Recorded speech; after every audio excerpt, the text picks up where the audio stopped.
The Sushumna in ordinary persons closed up at the lower extremity. No action comes through it. The yogi proposes a practice by which it can be opened and the nerve currents made to travel through. When a sensation is carried to a center, the center reacts. This reaction in the case of automatic centers is followed by motion. In the case of conscious centers, it is followed first by perception and secondly by motion. All perception is reaction to action from outside. How then do perceptions in dreams arise? There is then no action from outside. The sensory motions, therefore, are coiled up somewhere, just as the motor motions are known to be in different centers. For instance, I see a city. The perception of that city was from the reaction to the sensations brought from outside objects comprising that city. That is to say, a certain motion in the brain molecules has been set up by the motion in the incarrying nerves, which again were set in motion by external objects in the city. Now, even after a long time, I can remember the city.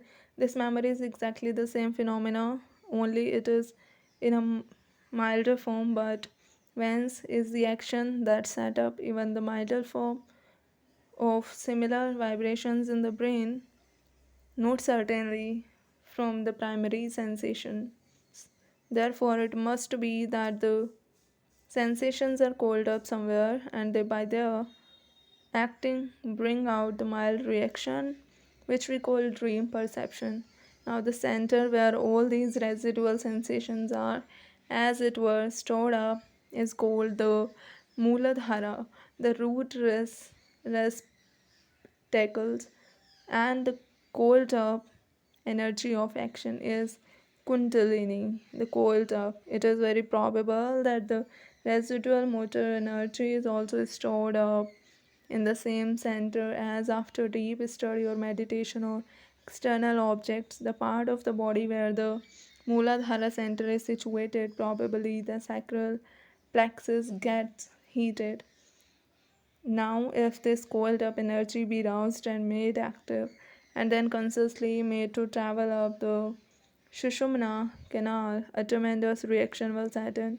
When a minute portion of the energy of action travels along a nerve fiber and causes reaction from centers, the perception is either dream or imagination. But when the vast mass of this energy is stored up by the power of long internal meditation travels along the Sushumna and it strikes the centers, the reaction is tremendous, immensely superior to the reaction of dream or imagination, immensely more intense than the reaction of sense perception. It is super sensuous perception, and the mind in that state is called superconscious.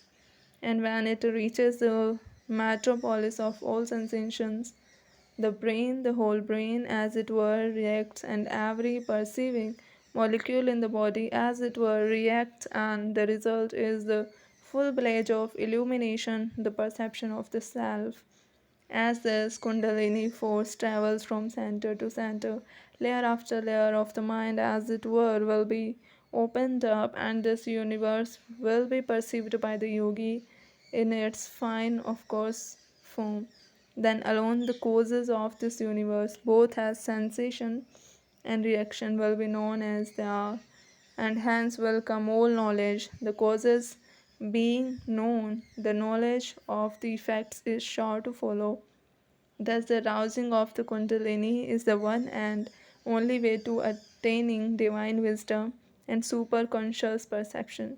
The realization of the Spirit, it may come in various ways through love for God, through the mercy of perfected sages, or through the power of the analytic will of the philosopher. Wherever there is any manifestation of what is ordinarily called supernatural power or wisdom, there must have been a little current of Kundalini which found its cases of supernaturalism. They had ignorantly stumbled onto some practice which set free a minute portion of the coiled up Kundalini. All worship consciously or unconsciously leads to this end.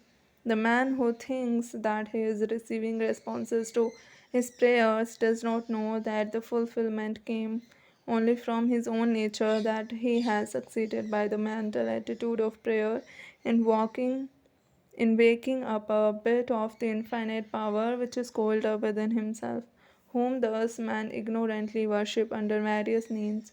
Through fear and tribulation, the yogi declares to the world to be the real power coiled up in every being, the mother of eternal happiness. If we know how to approach her, and Raja Yoga is the science of religion, the rational of all worship, all prayers, forms, ceremonies, and miracles.